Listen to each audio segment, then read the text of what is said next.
Oh, come on. Come on, you piece of junk. Come on, start. Not again. Oh, let's see if the radio still works. Yeah, well. All that. Yeah, there's... Oh, that show Motor Mouse is on. And good morning and welcome to your Motor Mouth Show, your SLO County Car Talk show featuring Mr. Stop and Mr. Go. This is Jeff Spevack, Continental Motor Works, known for the next hour as Mr. Go. Sitting next to me, Mr. Stop, Per Matheson. Good morning, Matt. Hi, good morning, Jeff. How are you today? I'm fantastic. Yeah. As usual. Good. That's the way to be. Yes. Yeah. I feel good. Really good, yes. So we are a live call-in car talk show. We're going to be here till 9 a.m. talking about all things cars, whether it be if you're having a problem with your car, like a warning light or a funny noise or a leak, or if you're having some sort of a decision on your car, like should you keep it or sell it, or you're thinking about buying another car, you're not sure what car to buy. If you're having a relationship issue regarding your car, we'll put you on the Motor Mouth couch. Or if you have a pet peeve about drivers on the road situation, street situation, potholes, we have a complaint department here on the Motor Mouth Show here. And what you do is you call us, 543-8830, 543-8830. And if you're the first caller, we're going to give you a prize. We're going to give you a premium. So be that first caller. Love to have you call early in the show versus later because we have more time to talk to you. So call your Motor Mouse, 543-8830. Hey, you are the bicyclist. I am. There's some new bicycle lanes type. Have you seen those? Yeah, you mean they're protected a little bit. Well, is that what it is? Yeah, you mean the line. They have a double line. They're called buffered lanes. Buffered lane. So they're trying to create two things. Number one, a little bit more space between the cars and the bikes, and also a little bit of a warning for the cars to see, okay, there's some stripes here. Sometimes they paint them different colors, but that is the new less, it has to do with budget. I mean, it would be nicer to have more, like more protection, like physical barriers, but that costs a lot more money, and it creates more problems with, because cars can't pull through that. So the bicyclists can't use that? Well, you're supposed to drive in the lane. You're supposed to drive in the open lane and not the one that has lines in it. Fine. You can cross through it, but it's basically called buffered bike lanes, and it's one of the newer strategies just to create a little bit more space and a little bit more of a visual barrier. The bicycle organization, they could put planters in there. Well, we like that idea, but the city planning does not like that idea because the problem is then cars can't pull through except for open spaces. All right. So like if a car has to pull through to turn right or go into a parking space or whatever, it creates a lot more logistical problems. I see. All right. So we would like to have planners in there. We would like to have physical barriers. So, so one of the things, as long as we're talking about bicycling, let's talk about May is Bike Month. Okay. So let's talk about two things that bicyclists do wrong. Yes. Okay, that they should correct. And let's talk about two things that drivers do wrong that they should correct. Okay. Okay, so bicyclists need to obey the traffic laws. A bicycle is a vehicle. So number one, you drive in the direction of traffic, not against it. And you don't all of a sudden, the biggest thing that's a pet peeve of mine with other cyclists is they go from being a bicyclist to a pedestrian. So you'll see them ride the wrong way down the street, on the wrong side of the street, and then cut across the crosswalk and go on the sidewalk. And what are they? I mean, you're basically cheating through three different modes. You are a vehicle. Now, wait a second now. By other words, a bicyclist has to go with the car laws as far as the thing is. That is only as long as he sits on the bike. Yes, you can get off and walk your bike across a crosswalk and become a pedestrian. Yes. So then you are a pedestrian if you. But you're not supposed to ride across the crosswalk. You're supposed to walk. Okay. All right. Yes, that's a very good point. And so, bicyclists need to take Bike Slow County teaches free adult cycling classes where you can learn a lot of the laws and become a better cyclist. And if you're going to start to ride again, let's say you're an adult and you say, okay, I want to ride again. I want to start riding again, but I don't know. I don't feel safe. Well, if you take this class, you will feel safe because you'll learn a lot of the strategies to riding properly and legally and avoiding a lot of potential accidents. So that's one thing we don't like to see is bicyclists just free lancing and going all over the place and not obeying the laws, of course.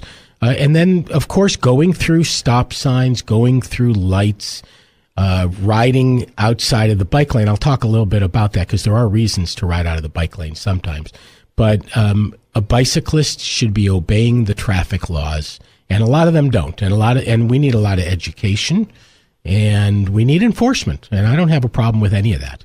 Now, you will every once in a while. I'll use myself as an example. I may ride out of the bike lane, and I may take the lane, the regular car lane, and I do that for a couple reasons. Number one, if there's glass. If there's broken glass or something in the bike lane, I'm not going to ride through broken glass. But I will signal. Okay, I'm signaling, I'm going in the lane, and I am allowed as a vehicle to ride right down the middle of the lane if I need to. Well, Broad Street is a typical example that they don't have a bike lane on Broad Street. Yeah. So you have to ride down the lane. The other reason I will ride in the lane if there is no bike lane, and I'm not going to ride right against the cars. So, in other words, if I don't have a bike lane and I've got parked cars, I'm going to ride far enough outside of those cars so if somebody opens the door, they're not going to hit me. So, therefore, I'm in the lane. Yeah. And I'm doing it, conscientiously, and I'm looking in my mirror, and I'm, trying to. But if I feel like I have to be in the middle of the car lane, because I don't want some car to move me over, then I'm going to ride down the middle of the car lane, and that's perfectly legal. So there's things, some drivers don't like that. They honk at you. Yeah, I know. And it's like they don't understand. They think that you're hogging their lane, and we're doing that for a reason, and that's because we don't have a lane, or there's debris in our bike lane, or there's cars, or there's something that's a problem. Now it's different. If you see a pack of bikes and they're taking up the lane and they could be riding single file, then they should be. So, the way the bicyclists are now are so much better than they were 5 years ago. There's been more education. There are so much. And more public awareness. The only thing that bothers me is that they drive the bicycle double. Yeah. And prefer mechanics, they go triple. Yeah. Right. That's the whole road. Now, if you're out on a country road where there's no traffic, then we do it. But I have a mirror, and if I see a car coming, I move over, Yeah. So, but yeah, that's can be aggravating, and let's face it, there's a whole psychology to it. You see angry drivers. Oh, yeah. There's angry bicyclists that have been run off the road by cars. Yeah, right. And they're trying to get back at you, and that's not right. I mean, that's stupid. I mean, but you've got a lot of angry cyclists out there that are doing that on purpose. And they should be given a ticket. Yeah. They should be given a citation. I mean, I don't have a problem with that. But there's a lot of them out there, and so the other thing to think about, okay, now I'm going to talk about what cars can do better from a cyclist point of view. Okay, now I'm pulling out of my driveway in the morning in my bicycle, right? And I'm on Johnson. And I have to judge how fast cars are coming. Because I'm pulling out slow. I don't have a car. I can't accelerate to 30 miles an hour. I'm riding a bike. I'm clicking in and I'm going.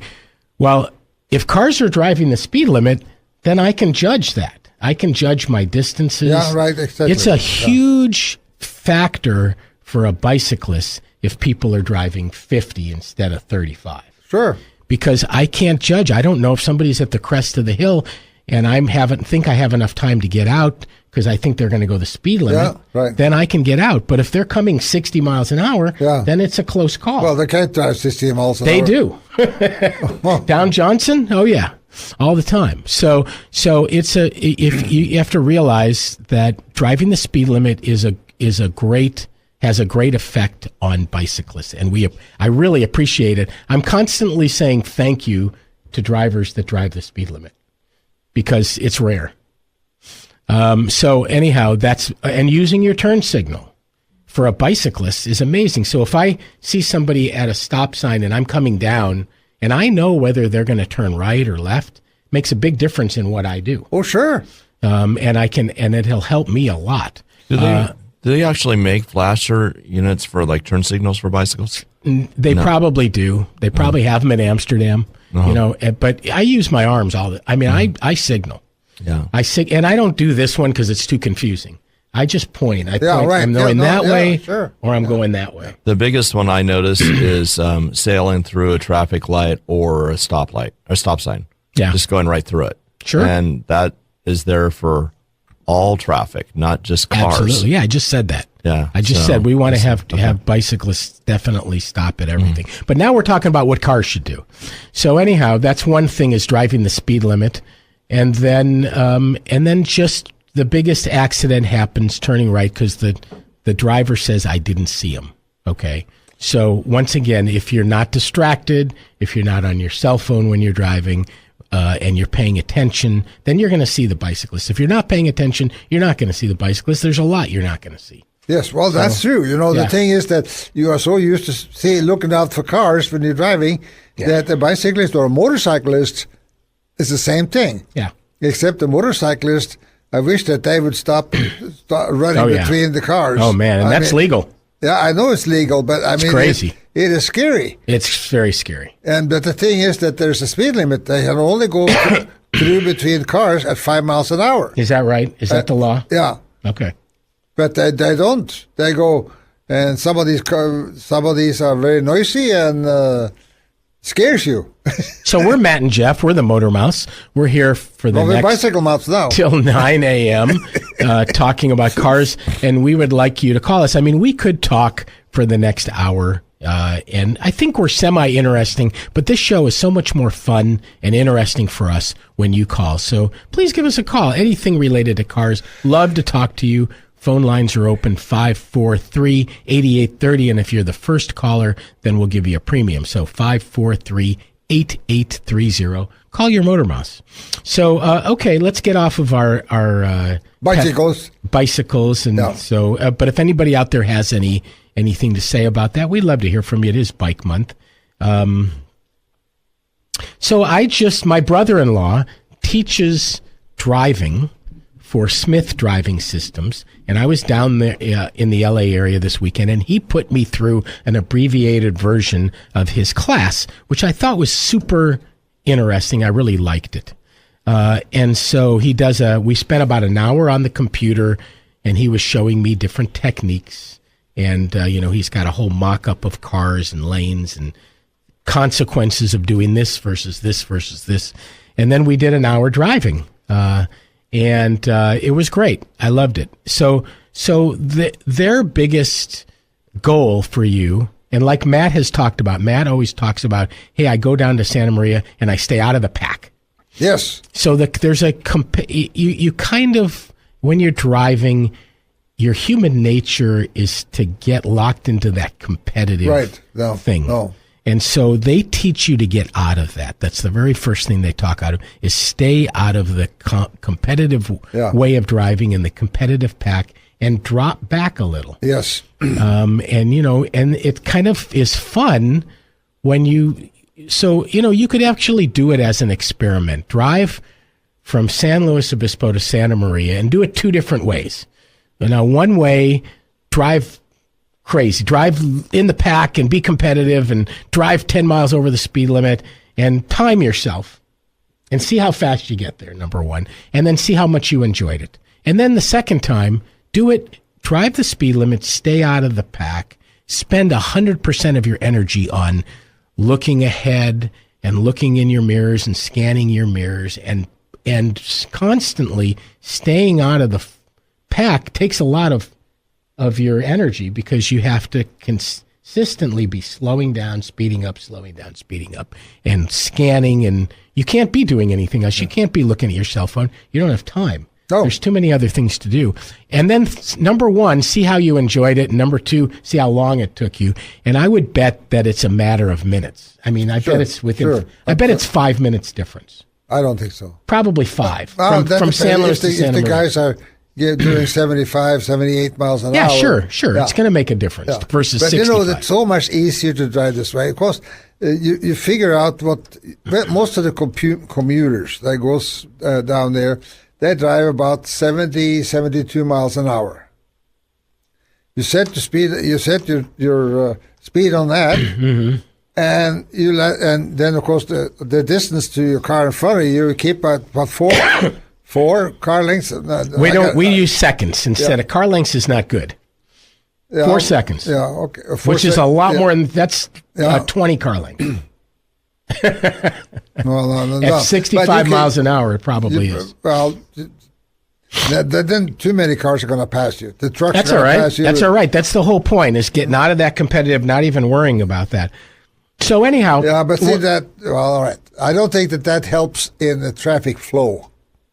Well, sure it does. You're just backing off. You're just backing off a little more. Yeah, but the thing is that you have a lot of passing, of people passing you. It's all right. And, well, it is sometimes when there's a lot of traffic, but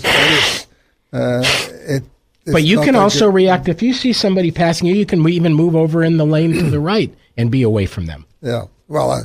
So anyhow, let me tell you a little bit more about Smith driving. Go ahead. So they talk about, he did an exercise with me. He had me just put my thumb straight ahead of me and focus just on my thumb, not look at like 100% on your thumb. And then he took a finger way on the side and moved it up, and he said, when do you see it in your peripheral vision? And you see it up when it's about 45 degrees coming in. Okay. Now he said, don't look at your thumb. Look up ahead. Well, now when do you see it? You see it right away.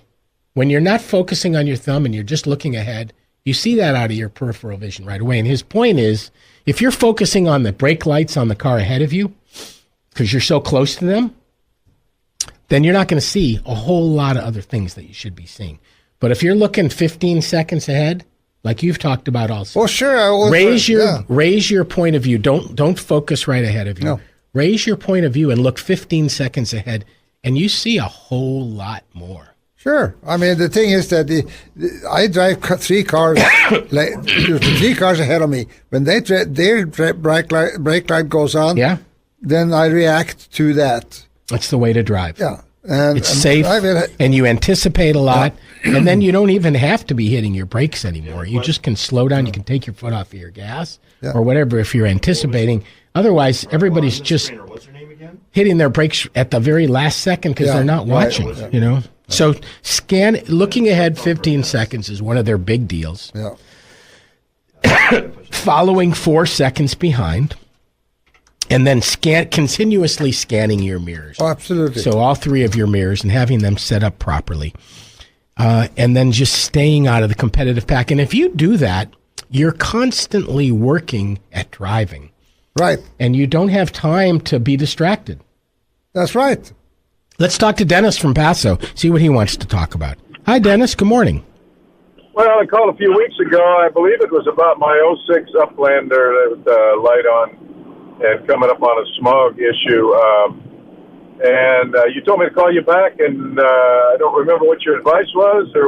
Well, we just wanted to hear the story, yeah. Oh, I was asking you about someone that told me, last smog guy told me it was, might have been the cheap gas cap I had. Okay.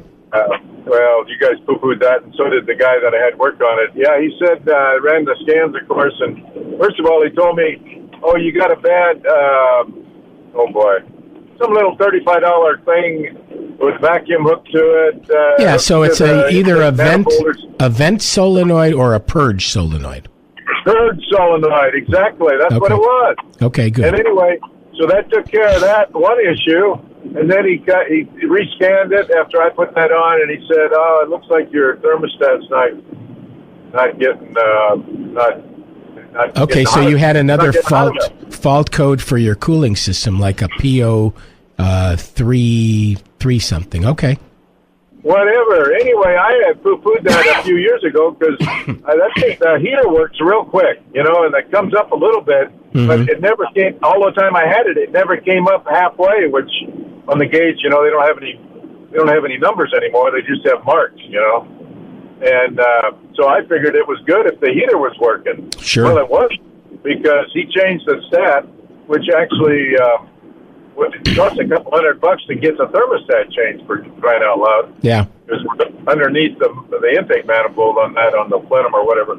Anyway, but sure enough, that thing comes right up to mid-temp now, real quick, and and lights are off, everything's fine. You got it smogged, yeah. You know, a lot of people don't believe. They go, well, what does my thermostat have to do with my smog, you know? But if the thermostat isn't opening soon enough or opening too late or sticking open, then the engine has to run at a certain temperature to burn the emissions and to get into what we call closed loop so that all the computer control system works. And if it doesn't get hot enough, it never does, and it actually emits way more emissions. So it is very important to the emissions also. So that's good. So you had a couple of things fixed on it, and now you've got your check engine lights off, and you got the car smogged, and your cooling system's working better, which is better. You know, your engine life is actually going to be longer without all that. If your thermostat isn't working properly, it really does cause a lot of problems. Yeah. It doesn't burn off all the, you get more deposits in your engine, and et cetera, et cetera. And so it saves your cat converters also. So that's great. Good job, Dennis. Anyway, you told me to call you back. I did, and thank you for your help. Oh, we appreciate it. Thanks for the call back. We appreciate it very much. That's very nice to hear. Bye-bye. Good luck with your Uplander, yeah. Bye. So, yeah, Mitsubishi has an Outlander and an Uplander. Oh, yeah? They do a lot of landers. Yeah, well, that's okay, fine, yeah. She should do a slow lander for San Luis Obispo. That would be good, yes. Yeah, I think it's time to go to our break. So Matt and I, we're the Motor Mouse. We are here till 9 a.m. to talk with you about your car. And the way that works, just like Dennis called us, call us at 543-8830. That's 543-8830. We'll be back. Got a classic commercial, and it's a public service announcement from the 60s, I think it is. We all like this one, and actually it's apropos because we got Memorial Day weekend coming up, and a lot of people are going to be starting to travel, so we're going to put a jingle in people's head right now, too. It's the Buckle Up for Safety ad campaign. Buckle up for safety, buckle up. Buckle up for safety, always buckle up. Pull your seatbelt snug, give an extra tug. Buckle up for safety, buckle up. Buckle up for safety, buckle up. Buckle up for safety, always buckle up. Show the world you care by the belt you wear. Buckle up for safety when you're driving. Buckle up for safety, buckle up. Buckle up for safety, always buckle up. Put your mind at ease, tell your riders please. Get your seatbelts buckled, everybody buckle up. The National Safety Council says, if you don't have seatbelts, get them. If you do have seatbelts, use them. Seatbelts can and do save lives every day. Buckle up for safety, everybody buckle up. When it's time to service your car, or a warning light is starting to glow, go see the pros at Absolute Auto. At the corner of Sacramento and Capitolio. Having a problem with the brakes or the steering down below? Or an alignment to adjust the tow? Computer systems, they do know. Call 543-8737 to reach Absolute Auto. Here's some inside information to get your gas mileage back. Inside your engine, carbon builds up, clogging the injectors and combustion area. If you want your fuel system cleaned in just one tank of fuel, use what the inside car guys use most. It's called BG44K. In fact, service managers use it almost 3-to-1 over any other fuel system cleaner. To find a shop with BG products, go to bgfindashop.com. That's bgfindashop.com. BG. Hi, this is Jeff Spevack, Motormouth co-host and owner of Continental Motorworks. What can you expect here at Continental? We will treat you and your car with care and respect and gratitude. We will bend over backwards to earn your trust. You will fully understand what we are doing on your car and know how much it will cost before we do the work. You will always get value, a fair exchange. You work hard for your money. We believe we should work smarter and harder for what you pay us for. Now in our 36th year, we fix it all. Cars, trucks, SUVs, and hybrids. Call Jeff at Continental Motorworks at 541-1464. Mention this ad and receive 10% off labor.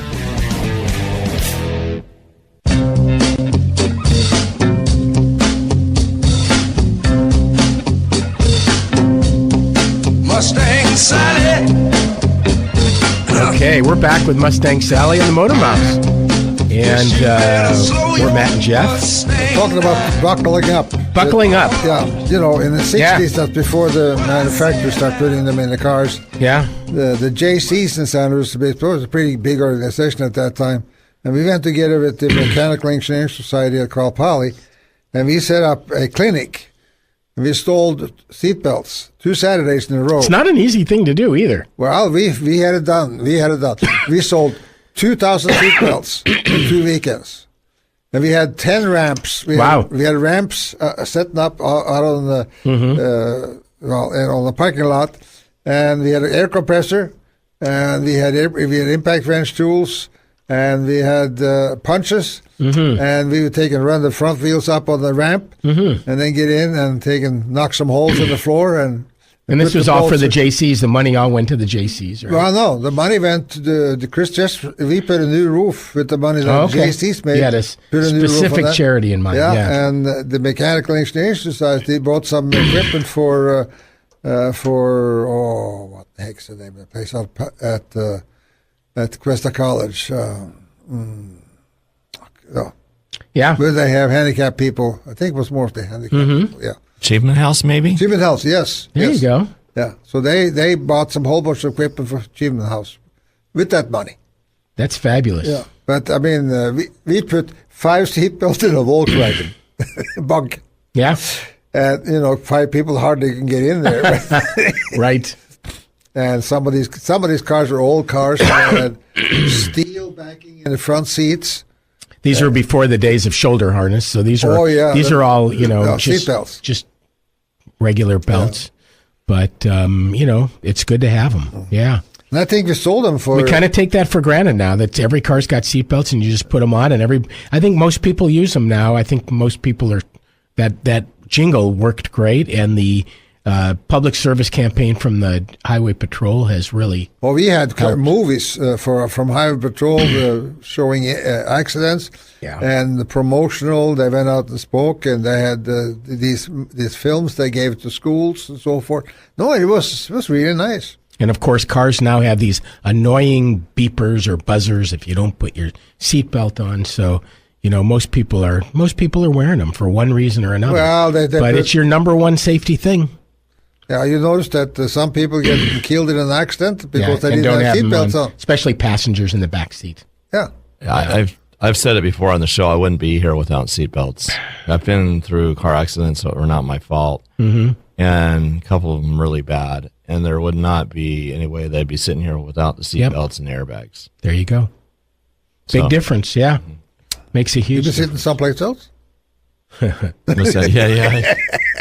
Exactly. Somewhere up there, in the sky, somewhere, possibly, probably, actually. All right. But so I've said for years, and I still say it, the number one safety device on your car is you, the driver. Oh, absolutely. Other than your seatbelt. I'll say the number one is the seatbelt. But the next one, I mean, there's all of these safety devices on cars now that are, computer controlled and all kinds of things that help.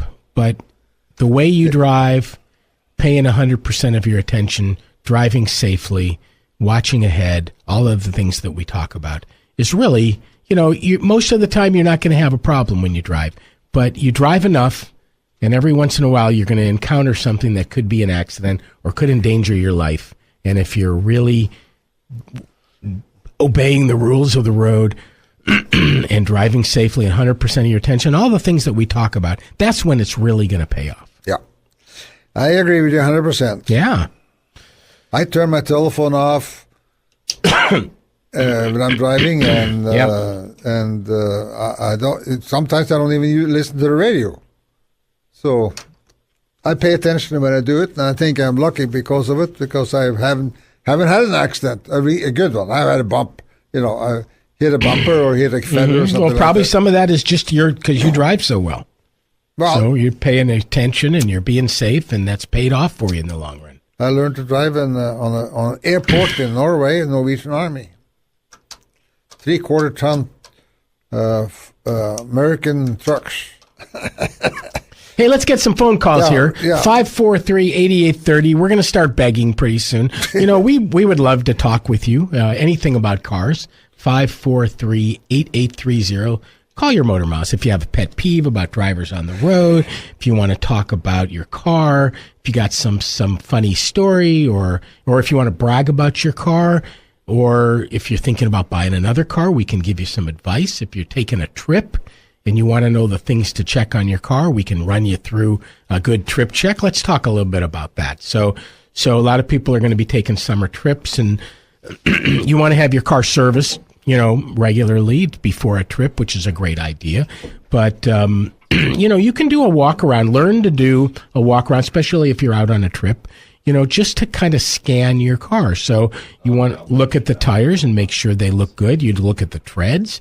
You look at the, you can check the tire pressures, and hopefully you have a tire pressure gauge. You pop the front hood open and you just make sure everything looks like it's in good shape.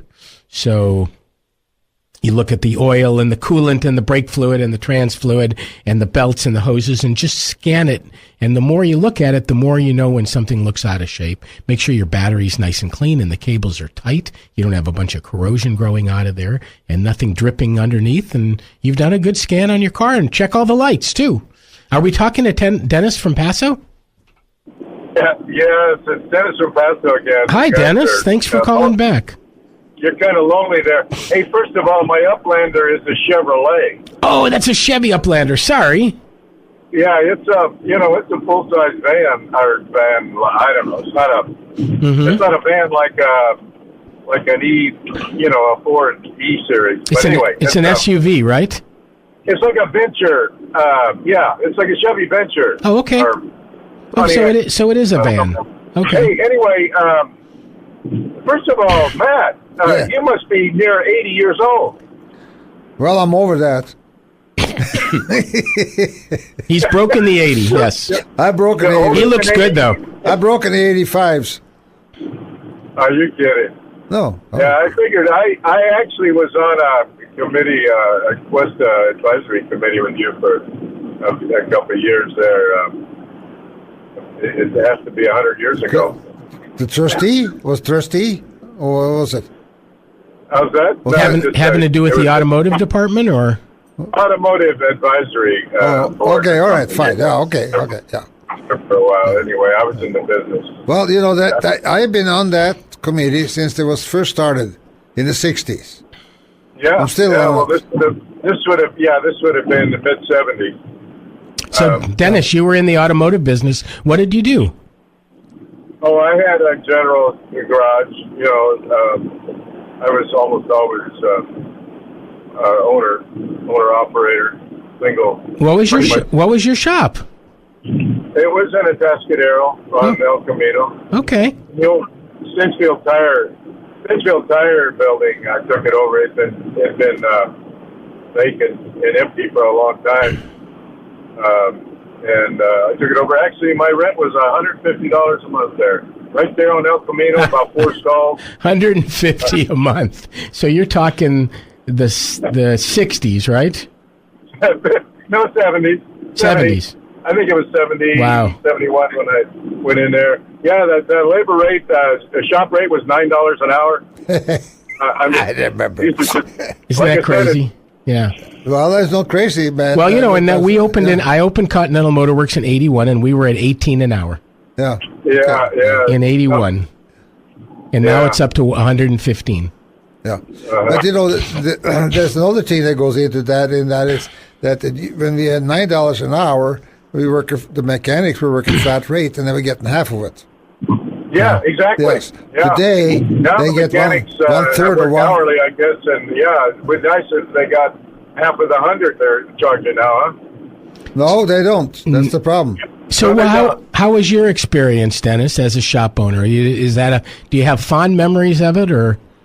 No, you know what? It's mixed. I was cyclical. It seemed like one month I was just on top of the world and thinking everything was great. The next month I'm kicking things and wondering why I'm here and what I'm doing. And then looking back on it, I had no business being in the business, as young as I was anyway. Yeah. For those of you mechanics, you really need to get some more experience under your belt. I feel I missed out on the old apprenticeship thing. I never was apprenticed and mentored properly. And I had such a hot temper, I guess, I couldn't work for anybody else for very long. So I ended up in the North County working for the Ford garage, and I was the lowest guy on the totem pole, of course, coming in, and the service manager, I don't think, cared for me. Yeah. So I got all that junk, and I finally said, I'm scratching my head going, I might as well go broke working for myself as go broke, taking orders from some young punk that didn't like me. Yeah, right. So I went off on my own, but looking back on it, it wasn't fair to my family or anything. I'd have been better off toning my own personality down and biting my lip and working for somebody else longer anyway. Sure. Yeah, well, that's part of being in business for yourself. You got your good days and your bad days. That's for sure. That's for sure. Like Matt and I have done it for many years. Yeah, that's right. Thanks. So Dennis, you have how long have you had your Chevy Uplander? Have you had it since new? No, I haven't. I bought it used for about $7,000 here, maybe 10 years ago. I don't know. Bought it right here, actually, in the Pomo, which I'm headed for now. But and it's been the greatest vehicle for me. I do service work on espresso machine. Okay. And so that's your work truck. He's gone. Did we lose him? I think his signal dropped. Oh, yes. Sorry, Dennis. Yes. Well, it's an interesting call. We like people to call and just tell us your stories and talk to us about your cars and how do you like your car and all of that stuff. Mm-hmm. And that's great. So 543-8830. Phone lines are open, 543-8830. Love to hear from you. We're going to go to our second break of the day. We're the Motor Mouse, Matt and Jeff, and give us a call. Thank you. And I got a truck commercial for Ford trucks from 1970 right now. It's talking about the suspension, I believe, on the truck. Twin IB. That's a hair trigger explosive flare. And we're going to prove that the 1970 Ford pickup works like a truck, rides like a car by running a course of explosive flares. We're attaching a rod to the front wheel spindle and another to the cab. Any up or down movement of these rods will set off the hair trigger explosives. Now we're in the run. The wheel is taking the punishment of the 4x4s. The rod explodes the flares. But the rod in the cab hasn't even touched a flare. That's because of Ford's better ideas. Twin I-beam front suspension. 2 front axles instead of 1 that step over bumps independently for a smoother car-like ride. Test ride a 1970 Ford pickup at your Ford dealers now. When it's time to service your car, or a warning light is starting to glow, go see the pros at Absolute Auto. At the corner of Sacramento and Capitolio. Having a problem with the brakes or the steering down below? Or an alignment to adjust the tow? Computer systems, they do know. Call 543-8737 to reach Absolute Auto. Your car's fuel economy was never better than when it was new. But time and miles have robbed your car of its MPG and performance. Service managers recommend BG44K to remove carbon and restore mileage in just 1 tank of fuel. In fact, dealerships nationwide use BG44K almost 3-to-1 over any other product. To find a shop with BG products, go to BGFindAShop.com. BG. Can you imagine selling your car next week and saying to the buyer, hey, don't worry, because the engine is covered against failure for life. It's called the Lifetime Protection Plan for the Engine from BG Products. Now imagine having this huge benefit free with your next oil service when you remember these 2 letters, BG. BGMOA is available at over 20,000 shops nationwide. Find yours at BGFindAShop.com. That's BGFindAShop.com. BG. Hi, this is Jeff Spevack, Motormouth co-host and owner of Continental Motor Works. What can you expect here at Continental? We will treat you and your car with care and respect and gratitude. We will bend over backwards to earn your trust. You will fully understand what we are doing on your car and know how much it will cost before we do the work. You will always get value, a fair exchange. You work hard for your money. We believe we should work smarter and harder for what you pay us for. Now in our 36th year, we fix it all. Cars, trucks, SUVs, and hybrids. Call Jeff at Continental Motor Works at 541-1464. Mention this ad and receive 10% off labor.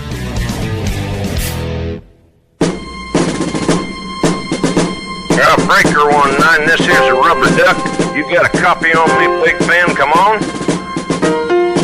Yeah, 10-4, Big Ben, for sure. By golly, it's clean clear to Flagtown. Come on. Yeah, it's a big 10-4 there, Big Ben. Yeah, we definitely got the front door, good buddy. Mercy sakes alive, it looks like we've got us a convoy. Okay, and we're back to the Motor Mouth Show here with the Convoy song. And we're Matt and Jeff. Phone lines are open at 543-8830. We're here till 9 a.m. Love to talk to you about your car or traffic or pet peeves or whatever you want to talk about related to cars. We're going to talk to Gracie from AG.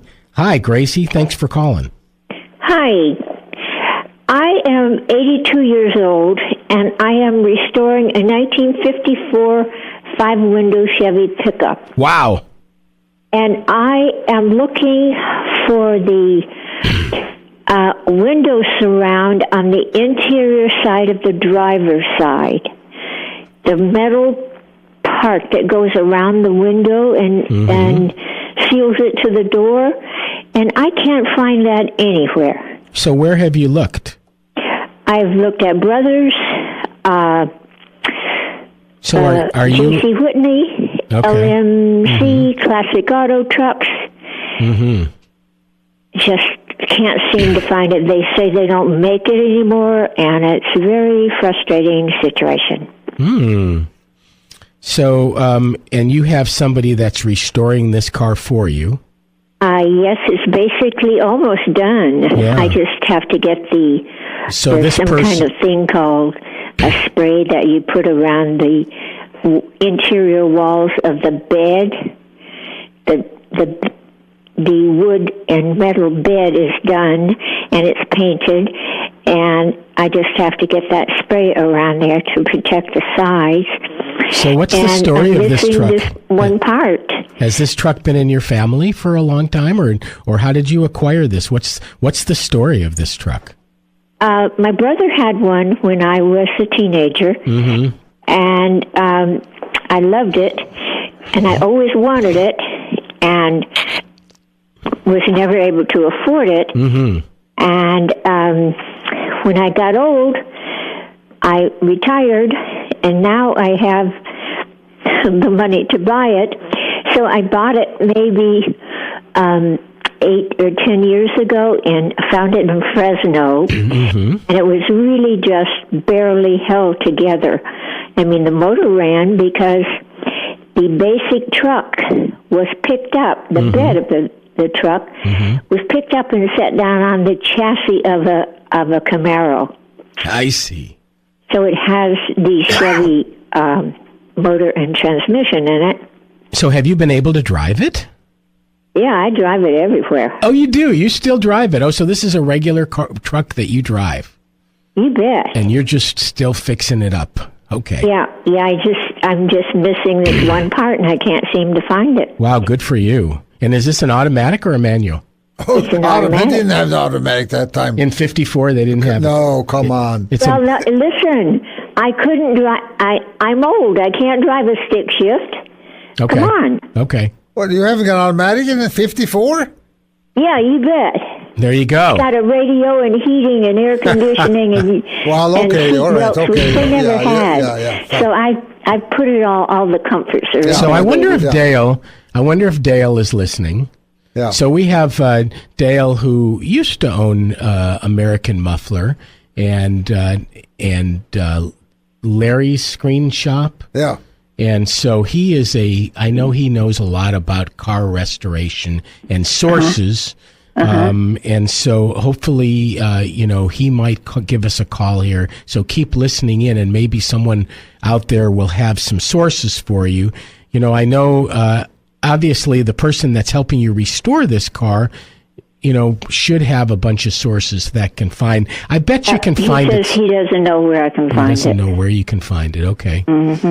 And so you might want to look up. Now, do you go, Gracie, do you go online? Do you Google and stuff like that? Yep. Okay. So just Google Central Coast car collectors.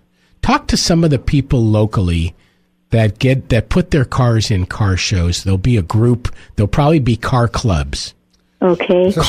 Call one of them and ask, and they'll probably give you some sources that maybe you don't know. Okay, great. Thank you so much. I appreciate it. Yeah. We do have the Pismo Beach Car Show coming up here in a couple of weeks, too. No, I think it's on today. Maybe going, maybe. Yeah, and all of those car clubs, and, there's probably a 54 Chevy Pickup Car Care Club. You could just Google that, and you can probably email those people. And that's what I would do. I would just Google 54 Chevy Pickup Car Care Club or 50s Chevy Pickup Car Care Club, and try to find what you can, and then call them or send them some emails, and just hook up with those people that are doing the same thing you're doing. Okay, and great. See if they Thank you very much. See if they can, and then once you get it, call us back and let us know how you got it, so we know what to advise other people.